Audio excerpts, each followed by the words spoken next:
சரியா? ஒரு சர்க்கிளும் லைனும் தொடும்போது எப்படி தொடும் பாப்போமா? இப்போ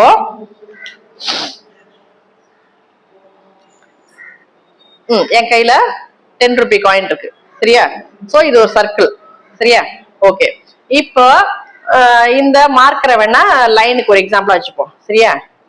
இது மேல இப்படி வைக்கிறேன், இல்ல உருட்டி விட, இல்ல இப்படி வைக்கிறேன், சரியா? இப்படி வைக்கிறேன்னு வச்சுக்கோ. அப்போ எப்படி வருது?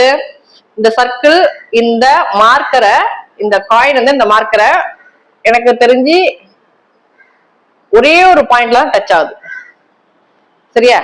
ஒரே ஒரு பாயிண்ட்ல தான் டச் பண்ணுது. இப்படி இருக்குன்னு வச்சுக்கோ.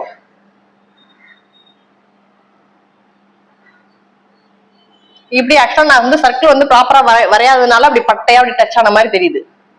ஆனா காயின்ல எக்ஸாக்டா என்ன ஆகுதுன்னு சொன்னா, ஜஸ்ட் பர்ஃபெக்டா நான் போட்டிருந்தேன்னு சொன்னா, இந்த கோடு இப்படி போகுதுன்னு இந்த ஒரே ஒரு பாயிண்ட் தான் டச் ஆகுது, சரியா?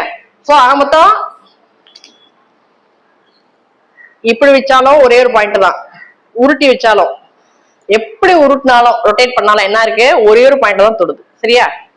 ஃபார் எக்ஸாம்பிள் இப்ப போர்டு மேல ரொட்டேட் பண்றேன் நானு, சரியா? அது உங்களுக்கு தூரம் இருக்க தெரியாது. போர்டு மேல, போர்டு வந்து ஒரு பிளேனு, அது மேல நான் ரொட்டேட் பண்ணாலும், சுத்தினாலும், நவுத்தினாலும், மூவ் பண்ணாலும் காயினை, சோ ஒரே ஒரு பாயிண்ட்ல தான் இந்த காயின் வந்து இந்த போர்டை தொடுது, சரியா? சோ அப்போ இதுல இருந்து என்ன தெரியுதுன்னு சொன்னா, இப்ப ரெண்டு லைன்ல வந்து வரையும் போது அது ரெண்டும் ஒரே ஒரு பாயிண்ட் டச் பண்ணுதுன்னு சொல்றோம். இப்ப காயினை பொறுத்த வரைக்கும் காயின் வந்து இப்படி வளைஞ்ச ஒரு கர்வ்,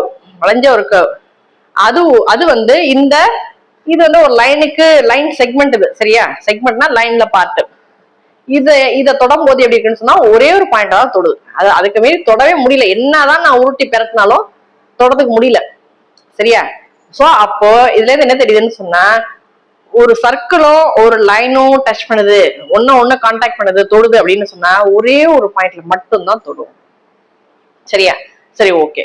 சோ அப்போ இன்னைக்கு நம்ம எதை பத்தி பார்க்க போறோம்னு சொன்னா, இந்த சர்க்கிள்ஸ், இந்த டேஞ்சன்ட்